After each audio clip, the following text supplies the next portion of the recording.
All right. Thank you, sir. I just have a couple of questions about Qtopia. The first one being, I'm looking into the angle about the significance of location, being the former Darlinghurst police station. So, what could you tell me about that? Why have you chosen the former Darlinghurst police station to be the location for the new museum? Well, that was chosen because the former Darlinghurst police station was in the centre of that district of Sydney where a lot of LGBTIQ queer people used to congregate to go to bars and nightclubs and so on. And when the first Mardi Gras took place, it was the venue to which people, queer people who were arrested by the police were taken, and it was where they were charged with criminal offences arising out of taking part in an unauthorised demonstration. And a number of very distinguished, later very distinguished lawyers, including Virginia Bell, subsequently a Justice of the Supreme Court of New South Wales and a Judge of the High Court of Australia, were acting as community lawyers to help release the people, the queer people who had been arrested. So it's a sort of symbol of how far we've come, or how far we hope we've come, and that is why the Darlinghurst police station was advanced to the New South Wales government. It is at the moment a building that is owned by the government, and I think it is owned for the performance of health department duties. But subsequently, my understanding is that the Minister for Health and other ministers in the government did not agree to release the Darlinghurst police station for use as part of the Qtopia, and that instead the bandstand in Green Park opposite the St Vincent's Hospital campus was made available in the short run for the purpose of substituting for the Darlinghurst police station. And the link of that with the LGBTIQ community in Sydney is that that was the place where in St Vincent's Hospital, many of the LGBTIQ patients went when the HIV/AIDS epidemic struck Sydney. So both the Darlinghurst jail, for its link to the first Mardi Gras, and the St Vincent's Hospital bandstand have links with the community, and it's right in the district of Sydney where LGBTIQ have long met together to celebrate and to reflect upon the reforms of the law that need to be achieved. Yes. All right. Thank you. The next question I have for you is, why did you decide to give your support to this proposal? What do you think was the most significant outcome that shone out to you? Well, I had been conscious for many years of the need to establish a LGBTIQ museum in Sydney. And that arose out of the fact that on my various travels overseas, I would frequently go to museums in cities which celebrate or reflect upon the Holocaust and the oppression of the Jewish and other people by the Nazi regimes in Germany and the occupied countries in Europe.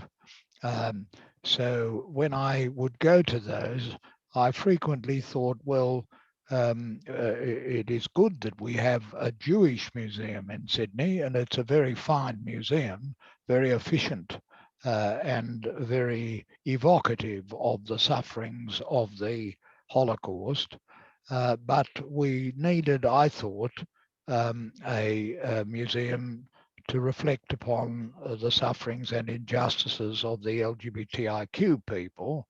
And we could learn from the Jewish Museum and from Holocaust museums around the world of the way in which you could mix modern technology, such as the videotaped interviews and film from earlier times, but also photographs and up-to-date information on the oppression of LGBTIQ people.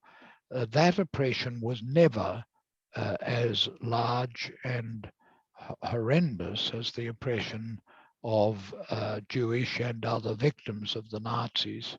It cannot really be compared as equal to the Holocaust.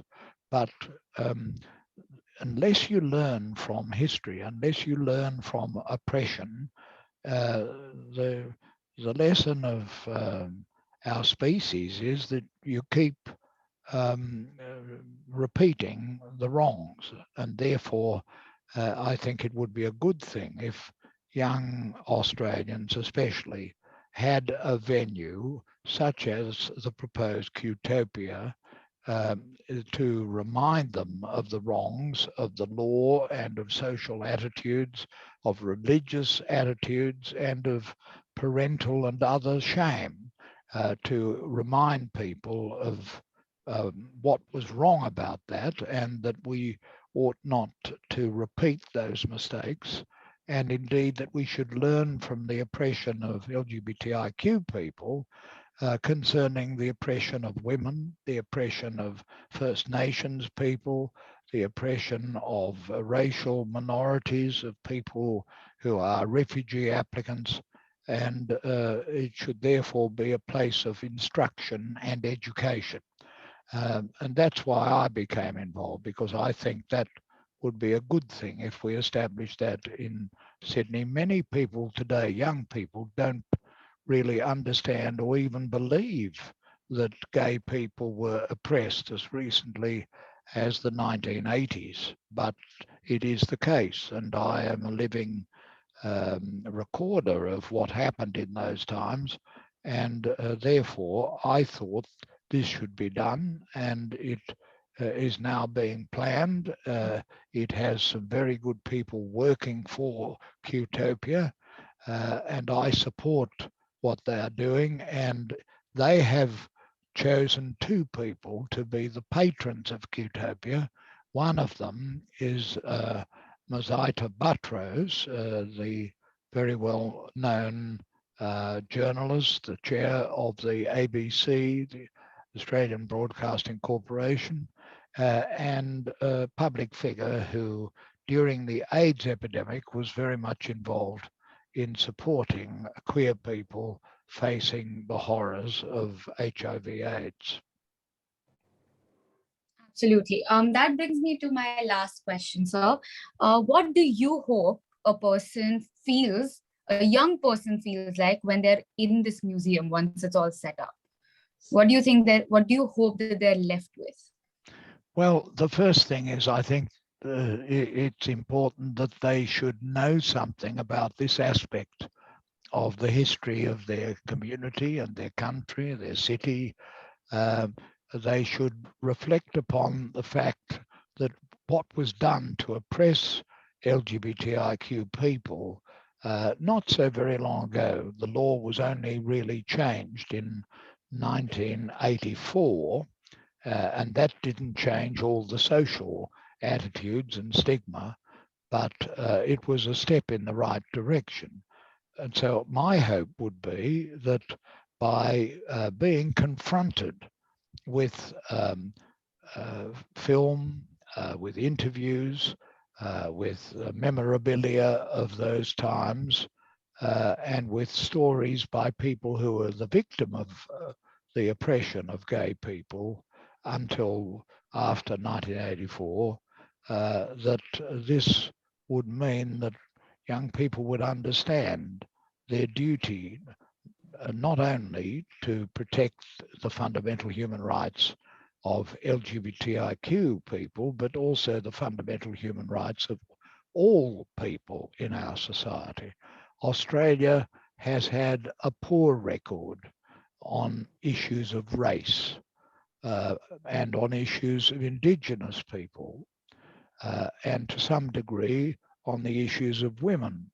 But it's also had a poor record in the past in protecting and safeguarding the fundamental human rights of LGBTIQ people. And that's why I think it would be timely to establish a museum and an archive for that purpose, so that it will all be there recorded for the future, so that young people in future times will learn what was wrong about the oppression of gays from the voices of people who were oppressed, and they will reflect upon their need to avoid oppression of sexual minorities in all their variety of forms, but also to respect other minorities in the community, such as First Nations people, people of different skin color or